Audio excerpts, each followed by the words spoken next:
All right, so this week we're going to be talking about absolute value equations. So solving absolute value equations. Now, what we have to know about what absolute value is the distance of a number to zero, basically. So if you had a number line, this is 0, and this is 2, and this is -2, the absolute value of 2 is 2, +2.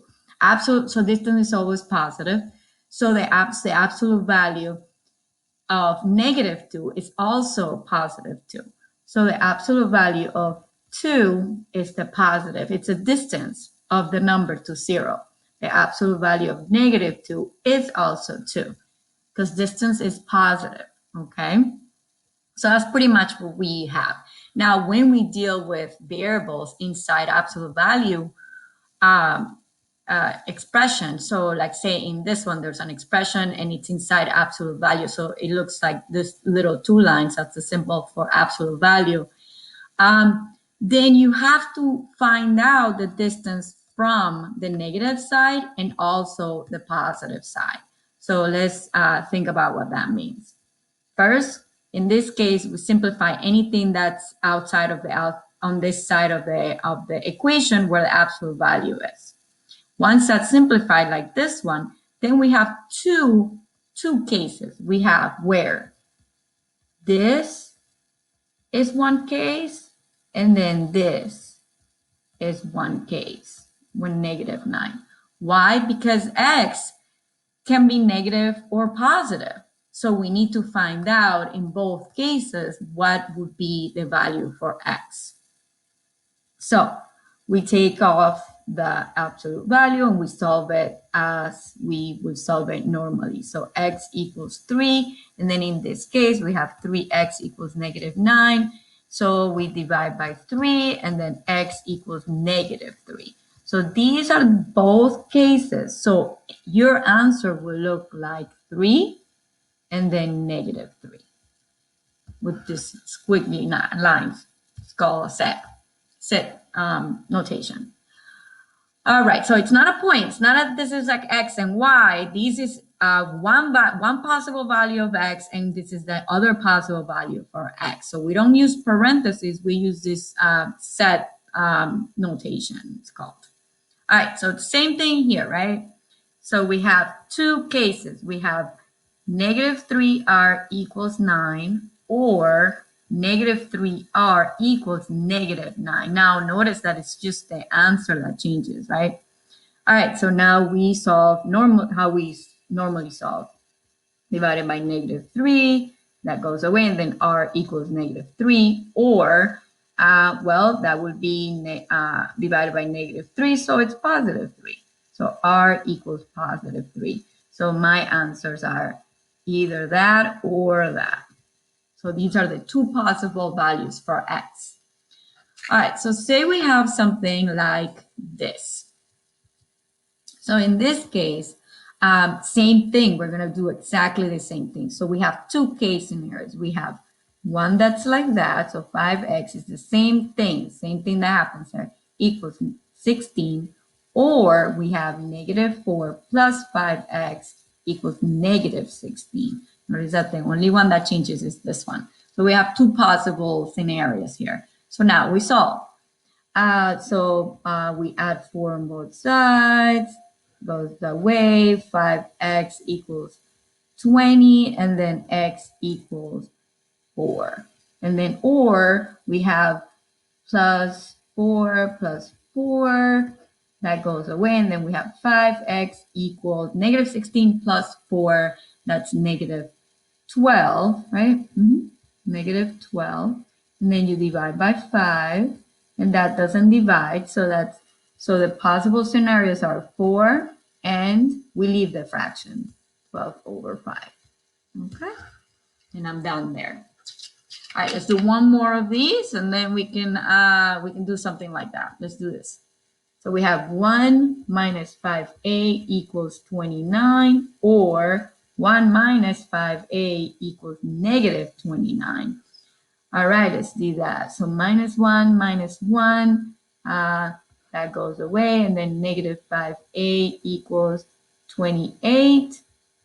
You divide by 5, and then we leave it like this. We don't want to simplify that. 5 is a prime number. So minus 1 minus 1, that goes away, and then negative 5a equals, that's negative 30, and then you divide by negative 5, and a equals 6. So your answers are 28 over negative 5 and positive 6. Okay? All right, so what about something like this? So we have this thing. So the first thing that we have to do in this case, we need to simplify this to get rid of anything that's outside of the absolute value sign. So we got to combine like terms, this one with this one. And then we will do the same thing, the two scenarios. So let's do that. So we have, we got to get rid of this one. So plus 5, the opposite, right? That goes away. And then I have b plus 8 equals 7, or b plus 8 equals negative 7. And we do the same thing, the same step. But the first step here was to get rid of anything that's going to be on that side of where the absolute value is. All right, so that's b, so that's negative 8, so that's b equals negative 1, that's my answer, or negative 15. So b equals negative 15. So my answers are negative 1 and negative 15. I just did it quick because it becomes a one-step equation, right? You subtract 8 and then you subtract 8 and you get that. All right, so let's look at something more involved, something like this, more involved. Let's see, something like that. Let's see. All right, so the first step here, we're gonna do the same cases here, but we need to know that we need to get rid of anything that's outside of the absolute value. We need to isolate the stuff that's inside the absolute value. So we're going to do addition and subtraction first, and then multiplication or division. In this case, we're gonna subtract 5. 5 is positive. So I'm gonna subtract 5 on both sides. That goes away here, and then I have negative 8, absolute value of 2 times n equals, well, that's negative 80. And now my next step would be to simplify this. Now this negative 8 is multiplying the so it's negative 8 times the absolute value of negative 2 times n. So to get rid of something multiplying, that we're gonna divide it. So let's get rid of that negative 8 by dividing on both sides. So that goes away here, and I am left with negative 2n equals, and then positive 10. Now, at this point, I can do my two case scenarios, okay? So then I have or negative 2n equals negative 10. So notice that my answers are different here. So this case scenario and then this case scenario. So then I just divide. So 2 divided by 10 divided by negative 2, that's n equals negative 5. And negative 10 divided by negative 2 is positive 5. So my two answers to x is going to be negative 5 and 5. And I'm done. All right, let's try one like this. So this one is shorter. You just got to get rid of that negative 5. That negative 5 is multiplying. The opposite is divide. Let's go divide it out here. It goes away, and then I have 3 plus 4k. That's my isolated inside the absolute value, so that's good. And then I have negative 15. Negative 15 divided by 5. So negative 15 divided by 5, that's 23. So that's positive 23. Okay, so then I subtract 3 from both sides. That goes away. And then I have 4k equals 20, and then k equals 5, right? Because 20 divided by 4. Now I have this scenario, and then I have my other scenario, which is 3 plus 4k equals negative 23. So then I have to remember that I have to do that scenario also. So that 4k equals negative 26 And then negative 26 divided by 4, that's 6.5. Or you can just leave it like that.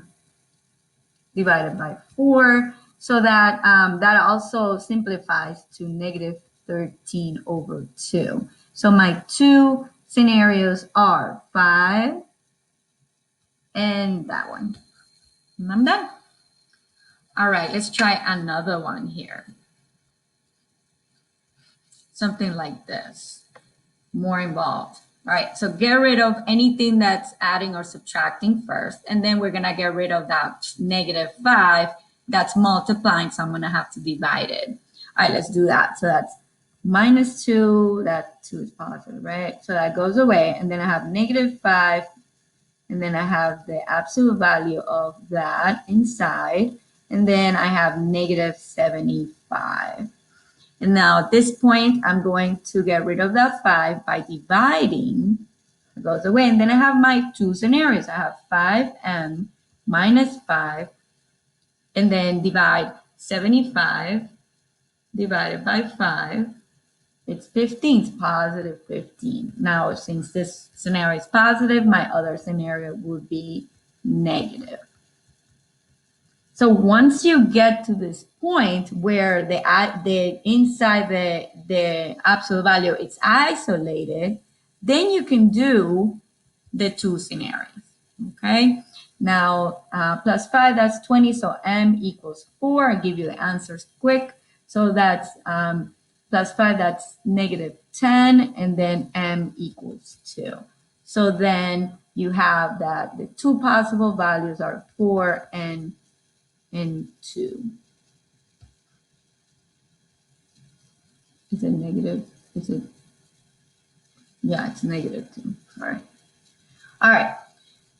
So last one. Let's do this one quick. First thing, get rid of anything that's adding or subtracting. So plus 7, that goes away. And then I have 5 times the absolute value of 9 minus 5n equals, and then 38 plus 7, that is 45. And then divide by 5 to get rid of that 5 outside. So you can isolate that stuff. So that's 9. So that's 9 minus 5n equals 9. That's one scenario. And the other scenario is 9 minus 5n equals negative 9. Then solve the two scenarios here and you will be done. Remember, your answers should be in a number and then another number, something like that, right? All the possible scenarios. All right, there we go. Hope this helps.